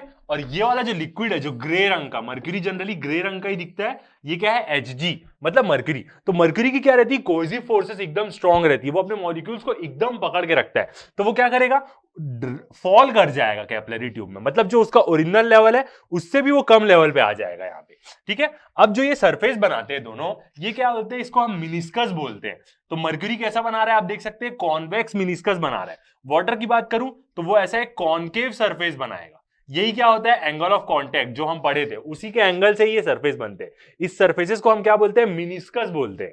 तो वाटर बनाता है कॉनकेव, मर्क्यूरी बनाता है कॉन्वेक्स। मतलब वाटर क्या करता है, स्टिक करता है दीवार को, तो वो चढ़ता है उसमें पकड़ पकड़ के, तभी उसका सरफेस कैसा बनता है, कॉनकेव बनता है। आप देख सकते हैं ऐसी चीज जो वाटर किसी दूसरे कंटेनर के मॉलिक्यूल्स को क्या कर रहा है, अट्रैक्ट कर रहा है, एडहेसिव फोर्सेस बोलते हैं हम, अलग मॉलिक्यूल्स के बीच की फोर्स। जिसकी एडहेसिव फोर्सेस ज्यादा है वो क्या करेगा, स्टिक करेगा और चढ़ेगा। मर्क्यूरी क्या है, कोहेसिव फोर्सेस बहुत स्ट्रांग रहती है, अपने मॉलिक्यूल्स को पकड़ के रखता है। तो कैपिलरी ट्यूब में क्या करेगा, वो उसके पूरे बाहर के मॉलिक्यूल्स को खींच देंगे, चढ़ने देंगे ही नहीं, उल्टा उसका लेवल क्या हो जाएगा, फॉल हो जाएगा। और कैसा, ऐसा कॉन्वेक्स मिनिस्कस बनेगा यहां पे, ठीक है। नेक्स्ट पॉइंट देखते हैं, if a capillary tube of glass की कैपिलरी ट्यूब को डिप करते हैं हम लिक्विड में, like water, the liquid rises in the tube. Liquid क्या करेगा, राइज करेगा, किसमें, कैपिलरी ट्यूब में, यदि वाटर रहा तो। But when it is dipped in mercury, जब हम उसको मर्क्यूरी में डालेंगे, दोनों एंड ओपन रहता है, याद रखिएगा कैपिलरी ट्यूब का, ठीक है। The level of liquid falls in the tube, तो लिक्विड का लेवल क्या हो जाएगा, मर्क्यूरी में ओरिजिनल सरफेस लेवल से फॉल हो जाता है कैपिलरी ट्यूब का। ये कैपिलरी एक्शन हम इसको बोलते हैं, सेम इसी चीज को। अब वो किस पे डिपेंड करेगा, लिक्विड पे, कि लिक्विड कैसा है। यदि लिक्विड की कोहेसिव फोर्सेस, मतलब आपस में मॉलिक्यूल्स को पकड़ के रखने की फोर्स, इंटरमॉलिक्यूलर फोर्स बहुत स्ट्रांग रही, तो उसका लेवल क्या हो जाएगा, डाउन हो जाएगा और ऐसा सरफेस बनाएगा। मगर जैसे वाटर की बात करें, जो इसकी एडहेसिव फोर्स ज्यादा हो जाएगी, मतलब कोई सॉलिड सरफेस से स्टिक करने की फोर्स ज्यादा हो जाएगी, तो उसका लेवल क्या हो जाएगा, राइज हो जाएगा कैपिलरी में, ठीक है। लिक्विड पे डिपेंड करता है ये कि कैसा कैपिलरी एक्शन वो परफॉर्म करेगा, क्योंकि वो वैसा एंगल ऑफ कांटेक्ट बनाएगा इसलिए, ठीक है। आगे बढ़ते हैं, तो इसी फिनोमिना को, लिक्विड का राइज हो जाना और फॉल हो जाना कैपिलरी ट्यूब में, लिक्विड की खुद की प्रॉपर्टी सरफेस टेंशन के कारण ही मेनली जनरली ये होता है, उसको हम क्या बोलते हैं, कैपिलरिटी बोलते हैं, ठीक है। द फिनोमिना ऑफ राइज और fall of a liquid in the capillary is called capillarity. इसी फिनोमिना को हम क्या बोलते हैं? कैपिलरिटी बोलते हैं। किसी लिक्विड का कैपिलरी ट्यूब में चढ़ जाना, राइज करना अपने ओरिजिनल लेवल से और फॉल कर जाना। एग्जाम्पल, इसके रियल लाइफ एग्जाम्पल क्या है? We use towels for drying our skin. हम क्या करते हैं? तौलिया यूज करते हैं पोंछने के लिए। क्यों? क्योंकि तौलिया में क्या रहता है ना, छोटे छोटे कैपिलरी ट्यूब टाइप की क्या रहते हैं? होल्स रहते हैं। वो क्या करते हैं? वाटर को सक कर लेते हैं अपने अंदर सरफेस टेंशन के कारण। हम टॉवल से पोंछते हैं तो देखना आप एकदम तुरंत क्या हो जाएगा, आपका गीलापन हट जाएगा। वही मगर आप किसी और कपड़े से पोंछेंगे अलग प्रकार के, तो क्या होता है? वो चीज होती नहीं है। ठीक है, मतलब हम सूखते नहीं होते जल्दी। तो टॉवेल्स में भी क्या होता है? एक प्रकार का कैपिलरी एक्शन होता है। उसके जो रुए रहते हैं उसके बीच में क्या होता है? छोटे छोटे होल्स रहते हैं। वो पानी को क्या कर लेते हैं? सक कर लेते हैं सरफेस टेंशन के कारण। यदि सरफेस टेंशन 0 हो जाए तो ऐसा एक्शन नहीं होगा। ठीक है। Second, the tree sap rises. Tree sap rises मतलब क्या होता है? स्नैप क्या होता है? एक प्रकार का ट्री का ब्लड बोलते हैं हम। मतलब ट्री का क्या होता है? एक प्रकार का खून रहता है जो क्या करता है? ग्राउंड से पूरे न्यूट्रिएंट्स अपने पूरे ब्रांच और अपनी लीव्स में क्या करता है? स्प्रेड करता है। सॉइल में जितने भी मिनरल्स होते हैं, न्यूट्रिएंट्स होते हैं, ट्री वाटर के थ्रू एक प्रकार का ब्लड टाइप से, उसके अंदर एक प्रकार का ब्लड रहता है, ट्री स्नैप। ठीक है, उससे वो क्या करता है? अपने पूरे प्रोटीन्स, न्यूट्रिएंट्स क्या करता है? अपने हर एक ब्रांच में ट्रांसमिट करता है। ठीक है। In tree sap rises due to vessels. Vessels मतलब छोटी छोटी कैपिलरी रहती है। It is similar to capillary action. ये भी क्या होता है? एक प्रकार का कैपिलरी एक्शन के कारण ही ऐसा होता है कि ग्रेविटी के अगेंस्ट में कोई चीज चढ़ रही है। ठीक है। Third, blotting paper absorbs ink due to capillarity. ये एक प्रकार के टॉवेल का ही एग्जांपल है। ब्लॉटिंग पेपर क्या होता है? उसमें भी बहुत फाइन फाइन होल्स रहते हैं जो क्या करते हैं? एब्जॉर्ब कर लेते हैं इंक को। ठीक है, एक प्रकार का टिश्यू पेपर भी हम बोल सकते हैं, जिससे हम क्या करते हैं? हर चीज को रब करते हैं। Oil rises through wicks due to capillary. Oil rises in wicks मतलब क्या है? हम एक लालटेन की बात कर रहे हैं। हम दिवाली में अपने घर में दिया भी रखते हैं और उसमें हम क्या करते हैं? तेल लगा, मतलब तेल भर के एक रुई निकाल देते हैं। वो रुई में क्या होता है? कंटिन्यूअसली ऑयल फ्लो होने लगता है। लालटेन कैसे रहती है? उसमें नीचे ऑयल रहता है और ऊपर में रुई की बत्ती लगी रहती है। तो क्या होता है? यदि ऑयल की सरफेस टेंशन 0 हुई तो वो क्या करेगा? अगेंस्ट ग्रेविटी फ्लो ही नहीं करेगा। तो सरफेस टेंशन के कारण क्या करता है? ऑयल क्या करता है? फ्लो करने लग जाता है। किसमें? रुई में, या हम लालटेन की बात करें तो। ये सब क्या होता है? एग्जांपल होता है रियल लाइफ कैपिलरिटी का। ठीक है, अब हम देखते हैं कैपिलरी राइज और फॉल का एक्सप्रेशन। ठीक है, तो इसके पहले मैं आपको डायग्राम दिखाता हूं, सेम यही वाला जो हमने इस वीडियो में देखा है। तो वाटर क्या करेगा? कॉनकेव सरफेस बनाएगा, राइज करेगा। ये क्या हुई? उसकी सरफेस टेंशन। ठीक है। मर्क्यूरी क्या करेगा? जिसका थीटा क्या रहेगा? 90 डिग्री से छोटा रहेगा। किसका? वाटर का। मर्क्यूरी का थीटा क्या रहेगा? 90 डिग्री से बड़ा रहेगा, क्योंकि उसकी कोहेसिव फोर्सेस स्ट्रांग रहती है। तो थीटा क्या है हमारा? 90 डिग्री से बड़ा है। यहां पे लिखा है कि कोहेसिव फोर्सेस क्या होती है? एडहेसिव फोर्सेस से ज्यादा है। थीटा 90 डिग्री से बड़ा है, ऑब्ट्यूज एंगल है। कैसा मिनिस्कस बना रहा है वो? कॉन्वेक्स मिनिस्कस बना रहा है मर्क्यूरी। वाटर की बात करें तो वाटर का एंगल क्या होता है? 90 डिग्री से छोटा है। आप देख सकते हैं एडहेसिव फोर्स बड़ी है यहाँ कोहेसिव फोर्स के मुकाबले, इसलिए क्या बन रहा है? कॉनकेव सरफेस बन रहा है। तो ये जो सरफेस टेंशन की जो फोर्स है ना, इसी को हम दो कंपोनेंट में रिजॉल्व कर देते हैं, साइन थीटा और कॉस थीटा। इसी को हम क्या करेंगे? यूज करके क्या करेंगे? एक्सप्रेशन निकालेंगे, कितना ये एच राइज किया या ये कितना फॉल किया। ठीक है, वो हमें कैसे पता चल जाता है? थीटा से ही पता चल जाता है कि राइज करेगा कि फॉल करेगा। थीटा की वैल्यू हम रखेंगे, उस हिसाब से एच की वैल्यू आती है। पॉजिटिव आई तो राइज कर रहा है, एच की वैल्यू नेगेटिव आई क्योंकि थीटा ही नेगेटिव रखा रहेगा उस एक्सप्रेशन में, तो क्या करेगा? फॉल करेगा। ठीक है, अब हम क्या करते हैं? इसका एक्सप्रेशन डिराइव करते हैं कि कैसा होता है एक्सप्रेशन। ठीक है, तो हम क्या ले रहे हैं? वाटर को ले रहे हैं, किसी को भी एक को लें तो क्या हो जाएगा? हमारा वो प्रूफ हो जाएगा। ठीक है, तो यहां पे हम एक ऐसा डायग्राम बनाते हैं। ये एक कंटेनर है, इस कंटेनर में हम क्या किए? कैपिलरी ट्यूब को इंसर्ट कर दिए हैं।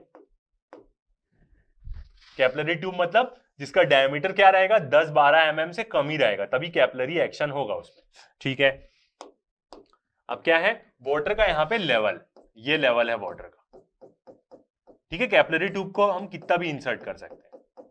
तो यहां से क्या होगा? वाटर इसमें राइज करेगा और कैसा सरफेस बनाएगा?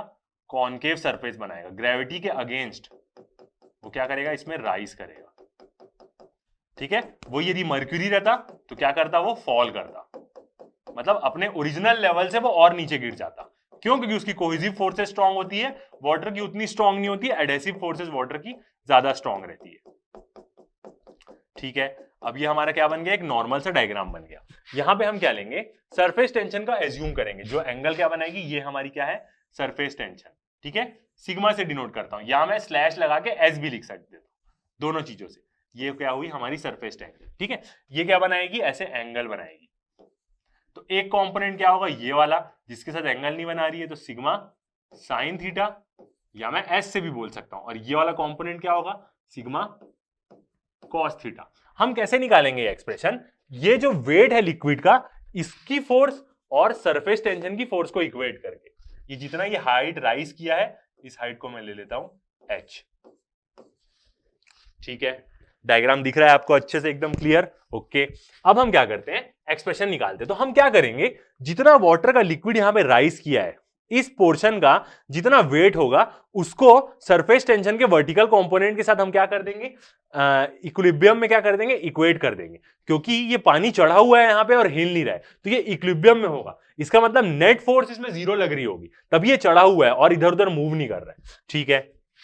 बुक में आप इसका डेरिवेशन देखेंगे तो आपको बहुत कॉम्प्लिकेटेड डेरिवेशन मिलेगा, हम एकदम सिंपली सॉल्व करेंगे। तो सबसे पहले हम निकालते हैं weight of the liquid, weight of the liquid which rise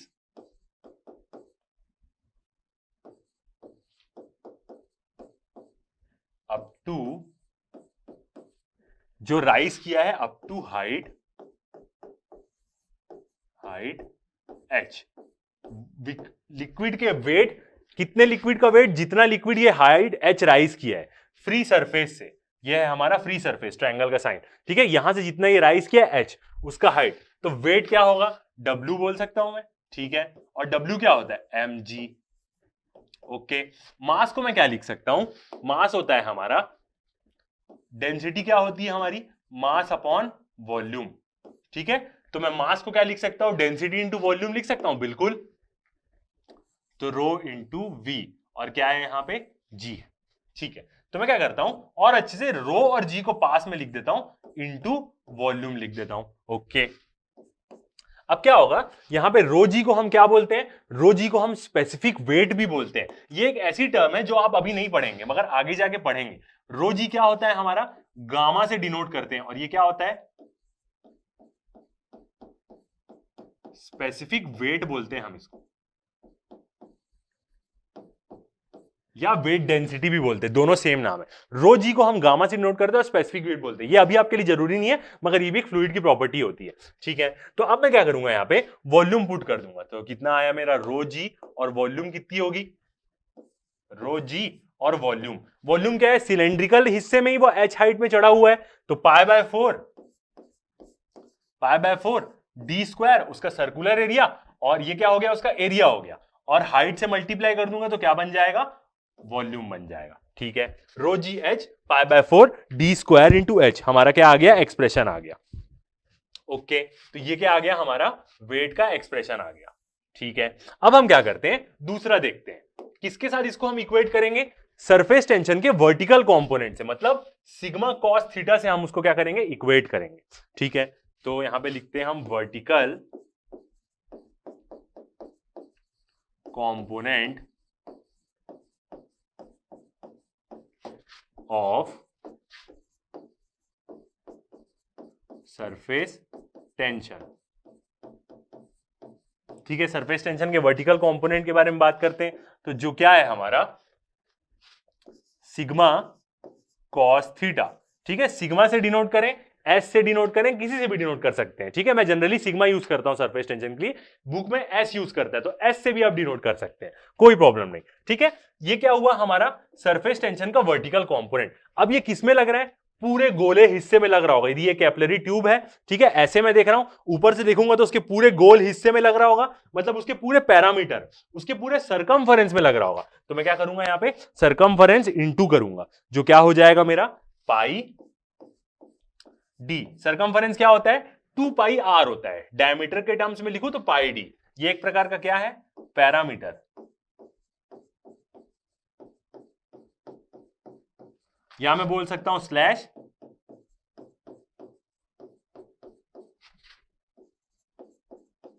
circumference, ठीक है, क्योंकि वो एक जगह तो नहीं लग रहा है, ऐसे पूरे गोले हिस्से में लग रहा है, हम ऊपर से देखेंगे उसको तो पूरे उसके जो यहां पे जो मिनिस्कस बनाया है वो कॉनकेव मिनिस्कस उसमें पूरा लग रहा है। तो अब क्या होगा, ये लिक्विड यहां पे चढ़ा हुआ है और चढ़ के रुका हुआ है, इधर उधर फ्लक्चुएट नहीं कर रहा है, इसका मतलब क्या है, वो इक्विलिब्रियम में है। नेट फोर्स जीरो होगी, मतलब ये दोनों फोर्स क्या होंगी, एक दूसरे के बराबर होगी, ठीक है। तो अब मैं लिखता हूं एट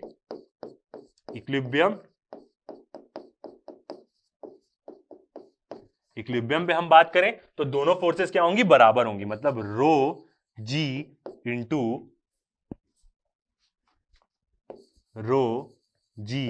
इंटू पाई बाय 4, ठीक है। डी हमने कैसा लिया है, कैपिटल डी लिया है, ठीक है। स्मॉल कैपिलरी ट्यूब है तो मैं इसको स्मॉल डी से डिनोट कर देता हूं, कोई प्रॉब्लम नहीं, ठीक है। स्मॉल डी भी यहां भी लिया, इसको भी मैं क्या करता हूं, स्मॉल डी से डिनोट कर देता हूं।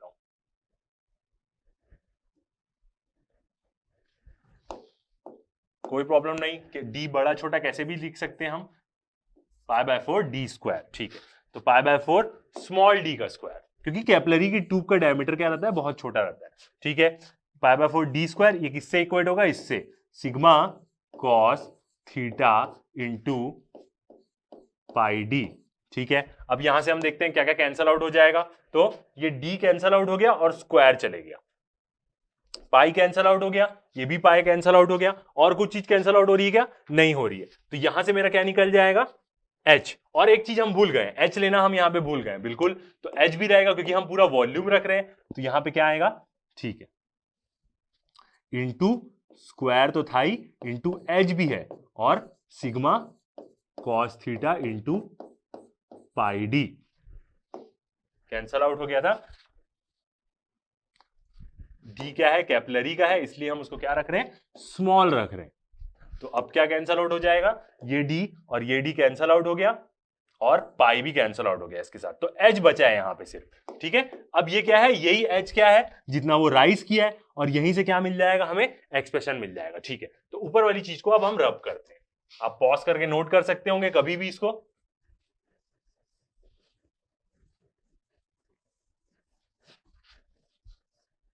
तो यहां से हमारा क्या निकल जाएगा, एच एक्सप्रेशन निकल जाएगा कैपिलरी का। तो वो क्या होगा, एच यहां पे क्या बचा है, डी है, ठीक है, और 4 है, तो 4 sigma cos theta divide by क्या हो जाएगा, यहां से क्या आएगा, रो जी, और एक डी बचा हुआ, तो ये क्या आ गया, हमारा एक्सप्रेशन आ गया। एस के फॉर्म में लिखूं तो 4s, सरफेस टेंशन को एस से डिनोट कर रहे हैं हम, 4s cos theta by rho G D. Diameter के टर्म्स में लिखेंगे तो ऊपर 2 आ जाएगा, सिंपल सा चीज, ठीक है। तो ये क्या आ गया, हमारा एच का एक्सप्रेशन आ गया। अब यदि मैं बात करूं थीटा क्या होगा, छोटा होगा 90 डिग्री से, तो एच क्या मिलेगा मेरे को, पॉजिटिव मिलेगा, मतलब क्या होगा,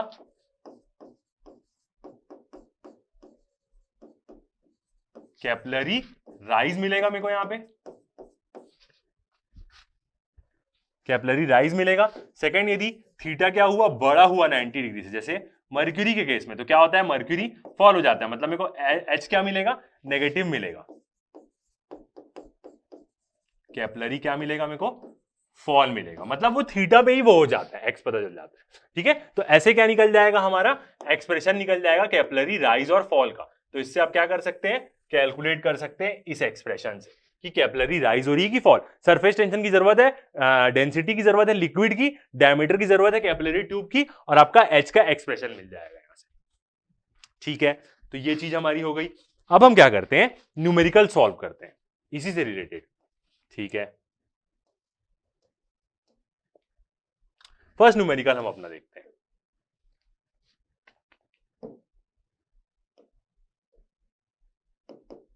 क्या बोल रहा है, a capillary of radius 0.05 centimetre is immersed in water। एक कैपिलरी ट्यूब को हम वाटर में डाले, find the value of rise of water, कितना वाटर राइज हो रहा है वो निकालना है in capillary if value of the surface tension is 0.073 newton metre and angle of contact is 0 degree. Angle of contact क्या दिया है हमें, 0 डिग्री दिया हुआ है, ठीक है। यदि एंगल ऑफ कॉन्टैक्ट की भी बात करें ना, तो क्लीन वाटर, ठीक है, और वाटर और क्लीन ग्लास ट्यूब का जो एंगल रहता है वो 0 डिग्री रहता है। और यदि हम जनरली बात करें क्लीन ग्लास ट्यूब और मर्क्यूरी के बीच में बात करें तो कभी कभी 130 डिग्री भी हो जाता है, ठीक है। तो यहां पे हमें क्या क्या दिया है, कैपिलरी का क्या दिया है, रेडियस दिया है, ठीक है, गिवन वैल्यूज को लिखते हैं। हमें क्या दिया है, रेडियस दिया है। आप रेडियस के फॉर्म में भी सॉल्व कर सकते हैं। हम क्या करेंगे, डायमीटर से डिराइव करते हैं, तो हम डायमीटर के फॉर्म में सॉल्व करेंगे। 0.05 सेंटीमीटर। तो यहां से यदि मैं डी देखूं तो मेरा डी कितना आ जाएगा, 0.1 सेंटीमीटर इंटू 2 कर दूंगा मैं, और ये क्या हो जाएगा 0.1 into 10 to the power -3 metre. ठीक है, ये आ गया हमारा डायमीटर आ गया। उसके बाद हमें क्या दिया है, सरफेस टेंशन दिया है सिग्मा, या मैं स्लैश करके एच भी लिख देता हूं ताकि किसी को कंफ्यूजन ना हो। सरफेस टेंशन की वैल्यू सिग्मा से भी हम डिनोट करते हैं, एस से भी। वो कितना दिया है, 0.073 न्यूटन बाई मीटर। दोनों चीज में क्यों लिखता हूं, क्योंकि बुक्स में एस लिखा रहता है सरफेस टेंशन की वैल्यू। ठीक है, एंगल ऑफ कांटेक्ट दिया हमें थीटा, कितना दिया है वो 0 डिग्री दिया हुआ है। ओके, तो अब हम क्या कर सकते हैं, सॉल्व कर सकते हैं। एच का फॉर्मूला क्या होता है, कैपिलरी राइज और फॉल का, 4 sigma cos theta by rho G D.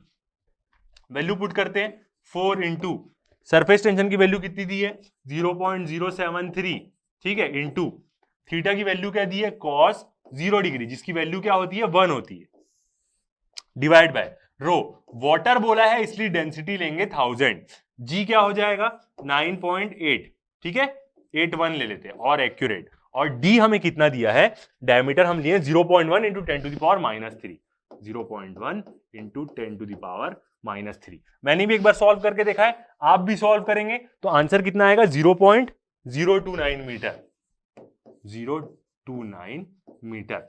अब जनरली ना जब भी हम h का एक्सप्रेशन लिखते हैं ना, हायर क्लासेस में जब आप जाके पढ़ेंगे तो इसको कभी मीटर में नहीं लिखते, क्योंकि वो बहुत कम रहता है। मीटर में तो हम उसको यदि लिखेंगे तो बहुत दिक्कत हो जाएगा। तो जनरली ना h का एक्सप्रेशन लास्ट आंसर आप सेंटीमीटर या mm में लिखना, क्योंकि h का एक्सप्रेशन जनरली हम उसी में लिखते हैं। तो h यहां पे कितना हो जाएगा 2.9 सेंटीमीटर, या हम mm में लिखेंगे तो h कितना हो जाएगा 29 mm। ठीक है, तो जनरली आखिरी में आंसर आप किस में लिखेगा, सेंटीमीटर और mm में भी लिखेगा, क्योंकि जनरली वो राइज बहुत कम करेगा, एकदम ज्यादा राइज नहीं करता, तो उसकी वैल्यू मीटर्स में क्या होती है, दिखती नहीं है। सेंटीमीटर्स में क्या होता है, इजी होता है निकालना। ठीक है, ये एक क्वेश्चन बनाए। एक और क्वेश्चन बनाते हैं इसी से रिलेटेड।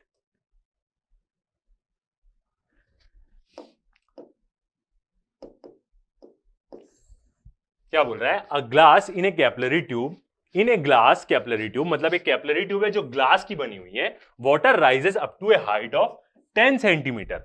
उस ट्यूब में क्या करता है, एक ही ट्यूब है जिसमें वाटर 10 सेंटीमीटर राइज करता है, while mercury falls down by 5.0 centimetre. मगर क्या होता है, मर्क्यूरी उसी ट्यूब में फॉल कर जाता है, 5 सेंटीमीटर नीचे चले जाता है अपने लेवल से। इन दी सेम कैपिलरी, एक ही कैपिलरी ट्यूब है, उसको हम एक बार वाटर में डाले, एक बार मर्क्यूरी में डाले। ठीक है, if the angle of contact for measuring glass for mercury glass is 60 degree, mercury और ग्लास के बीच का एंगल ऑफ कॉन्टैक्ट क्या दिया है 60 degree, and water and glass is 0 degree. Water और ग्लास के बीच का एंगल क्या दिया, एंगल ऑफ कॉन्टैक्ट के बारे में बात कर रहा है 0 degree. Find the ratio of surface tension of mercury and water. Ratio निकालना है हमें सरफेस टेंशन का, ऊपर में मर्क्यूरी नीचे में वाटर रहेगा। ठीक है, निकालते हैं इसको, चलिए सॉल्व करते हैं। क्वेश्चन हमने पढ़ लिया, गिवन वैल्यूज लिखते हैं इसकी, क्या क्या गिवन है। ऐसे प्रकार से यदि आप क्वेश्चन को अटेम्प्ट करेंगे तो आपकी हर चीज अच्छी होगी, आपको नंबर्स भी ज्यादा मिलेंगे। और कभी कभी ऐसा भी होता है कि कुछ कुछ क्वेश्चन नहीं बनते हैं, तो गिवन लिखने से भी कुछ नंबर मिल जाता है एटलीस्ट अटेम्प्ट करने से। ठीक है, वैसे अपने से तो सारे क्वेश्चन बनेंगे ही बनेंगे। तो एच दिया है हमें वाटर का, कि कितना वाटर हाइट राइज कर रहा है जब एक ही कैपिलरी ट्यूब डाल रहा हूं मैं, तो वो कितना होगा 10 सेंटीमीटर। ठीक है, उसके बाद क्या दिया है हमें, हाइट दिया है किसकी, एच जी की हाइट दी है। वो क्या करेगा, फॉल कर जाएगा, कितना 5 सेंटीमीटर। तो कितना हो जाएगा, ये मीटर में लिखूंगा तो 10 into 10 to the power -2 metre, और ये 5 into 10 to the power -2 metre. ठीक है, उसके बाद दोनों का एंगल भी दिया है, थीटा किसका, एच जी का, वो कितना दिया है हमें 60 डिग्री दिया है, और थीटा किसका दिया है, वाटर का दिया है, वो कितना 0 डिग्री। ठीक है, अब हमें क्या करना है, रेशियो निकालना है। तो ठीक है, रेशियो निकालते हैं। फर्स्ट हम सॉल्व करते हैं किसके लिए, यहां पे देखते हैं हम वाटर के लिए। तो वाटर का फॉर्मूला के लिए क्या होगा हमारा, H इजिकल टू क्या हो जाएगा 4 sigma cos theta by rho GD, यही होता है कैपिलरी राइज एंड फॉल का एक्सप्रेशन। अब यदि यहां से मैं सिग्मा की वैल्यू निकालूं, वाटर के लिए देख रहा हूं मैं, तो क्या करूंगा मैं, सिग्मा मतलब सरफेस टेंशन, अब मैं सबस्क्रिप्ट में लिख देता हूं वाटर, ठीक है। अब क्या होगा H, तो H भी कौन सा होगा, वाटर का होगा। ये रो GD क्या हो जाएंगे, उसके साथ मल्टीप्लाई हो जाएंगे, रो GD, ठीक है। और नीचे में क्या आ जाएगा, 4 cos थीटा, ठीक है। ये किसके लिए हुआ, वाटर के लिए हुआ। सेम ऐसी मैं क्या कर सकता हूं, मर्क्यूरी के लिए भी लिख सकता हूं, क्योंकि ऐसा एक्सप्रेशन तो सेम मर्क्यूरी के लिए भी होगा। मर्क्यूरी के लिए क्या होगा, सिग्मा Hg, और H किसका होगा, मर्क्यूरी का, Hg इंटू क्या होगा, रो GD, और नीचे में क्या होगा, 4 cos थीटा। सेम ही एक्सप्रेशन है, हमें किसका निकालना है, सरफेस टेंशन निकालनी है, मर्क्यूरी की और वाटर की, तो निकाल सकते हैं बिल्कुल, ठीक है। तो अब हम क्या करते हैं, दोनों का रेशियो निकालते हैं। अब हमें गिवन डाटा की तो जरूरत नहीं है, एंगल हमें पता है, ये क्या हो जाएगा 60 डिग्री, मर्क्यूरी का 60 डिग्री और इसका 0 डिग्री, ठीक है। तो इस तरफ का पोर्शन क्या करते हैं, रब कर देते हैं। अब हम रेशियो देखते हैं, सिग्मा Hg का यही रेशियो हमें निकालना है, डिवाइड बाय सिग्मा वाटर का, तो दोनों की वैल्यू रखते हैं। अब हम वैल्यू पुट कर देंगे, तो Hg की रख रहे हैं, तो Hg का कितना दिया था हमें, 5 सेंटीमीटर दिया था, मतलब 5 into 10 to the power -2 into Hg आ गया, ठीक है, दिख रहा है ना बिल्कुल। रो GD रखेंगे, रो मतलब यहां पे रो किसकी रखेंगे, मर्क्यूरी की डेंसिटी रखेंगे, तो वो कितनी हो जाएगी, 13.6 इंटू 1000 से मल्टीप्लाई करते हैं हम उसको, ठीक है। ये हो गया, इसको भी हल्का सा रब कर देते हैं। अब उसके बाद रो G को भी रखना पड़ेगा हमें, G कितना हो जाएगा, 9.8, 1 रख सकते हैं, और D को अभी हम सेम वही रखते हैं, क्योंकि अभी क्या है, गिवन नहीं है। डिवाइड बाय, पूरा डिवाइड में क्या हो जाएगा इसमें, 4 cos थीटा, 4 cos थीटा कितना दिया है, 60 डिग्री दिया हुआ है यहाँ, ठीक है। फिर इसके नीचे डिवाइड में क्या होगा, ये हो गया पूरा Hg का। अब हम क्या करेंगे, वाटर का लिखेंगे, तो वाटर का कितना दिया है हमें, हाइट 10 सेंटीमीटर, तो 10 into 10 to the power -2 into density कितनी हो जाएगी, 1000, डेंसिटी डाल रहे हैं हम, फिर G 9.81, ठीक है। उसके बाद D अभी हम ऐसी रखते हैं, ठीक है। और इसको भी अब हल्का सा हटा देते हैं, नीचे क्या आएगा, 4 cos थीटा, तो डिवाइड में क्या आ जाएगा, 4 cos 0 डिग्री, जिसकी वैल्यू क्या होती है, 1 होती है। अब हम देखते हैं क्या क्या कैंसल आउट हो जा रहा है यहां से, ओके। देखते हैं, ये 10 to the power -2, 10 to the power -2 दोनों ऐसे रखें, इसका मतलब ये दोनों ऊपर के कैंसिल हो सकते हैं और नीचे के कैंसिल हो सकते हैं, इसका मतलब, क्योंकि जब मैं यहां पे लेके आऊंगा तो वो उल्टा होके सेम वही पोजीशन पे आ जाएंगे, ठीक है। ये 1000 यहां से कैंसिल हो जाएगा, ये भी कैंसिल हो जाएगा, 9.81 यहां पे भी कैंसिल हो गया, डायमीटर भी कैंसिल हो जाएगा, क्यों, क्योंकि हम एक ही कैपिलरी ट्यूब को दोनों में डुबा के देख रहे हैं, पहले वाटर में डुबा है, फिर उसके बाद मर्क्यूरी में डुबा है, तो सेम चीज है, ठीक है। 4 भी क्या हो जाएगा, कैंसिल आउट हो जाएगा, cos थीटा की वैल्यू क्या हो गई, 1 हो गई। तो सिर्फ क्या बचा है, सिर्फ एक्सप्रेशन में क्या बचा, देखते हैं,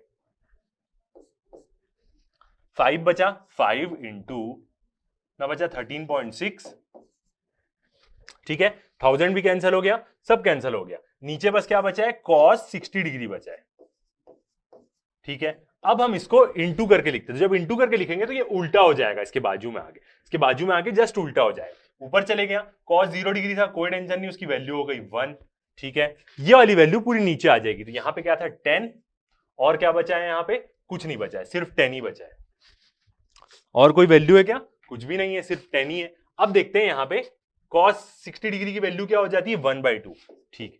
तो और अच्छे से लिख लेते हैं, 5 60 डिग्री की वैल्यू 1/2 होगी, तो 2 ऊपर चले जाएगा, 5 इंटू 2 इंटू 13.6 डिवाइड बाय 10, 5 1 जा 5 2 जा 10 हो गया, ये 2 और ये भी 2 कैंसिल हो गया, तो क्या आया, सिर्फ 13.6 आया। तो इसका मतलब जो हमें रेशियो निकालने बोला था, वो सिग्मा Hg या सिग्मा वाटर, या हम S के भी टर्म में बोले SHg बाई S वाटर, दोनों का मतलब क्या है, सरफेस टेंशन, उसका रेशियो कितना आया है 13.6, तो मतलब मैं कैसे लिखूंगा, 13.6 × 1.6:1, यही हमें निकालने बोला है, रिक्वायर्ड रेशियो,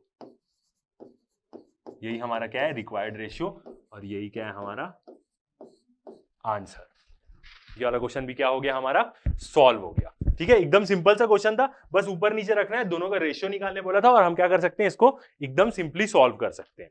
ठीक है, तो अभी तक के लिए इतना ही, बने रहिए हमारे साथ। आगे वाले वीडियो में हम डायनामिक्स पोर्शन शुरू करेंगे, फ्लूइड डायनामिक्स का, जिसमें जब फ्लूइड फ्लो करने लग जाएगा तो उसके ऊपर हम क्या करेंगे, एनालिसिस करेंगे। तो अभी तक के लिए इतना ही, थैंक यू।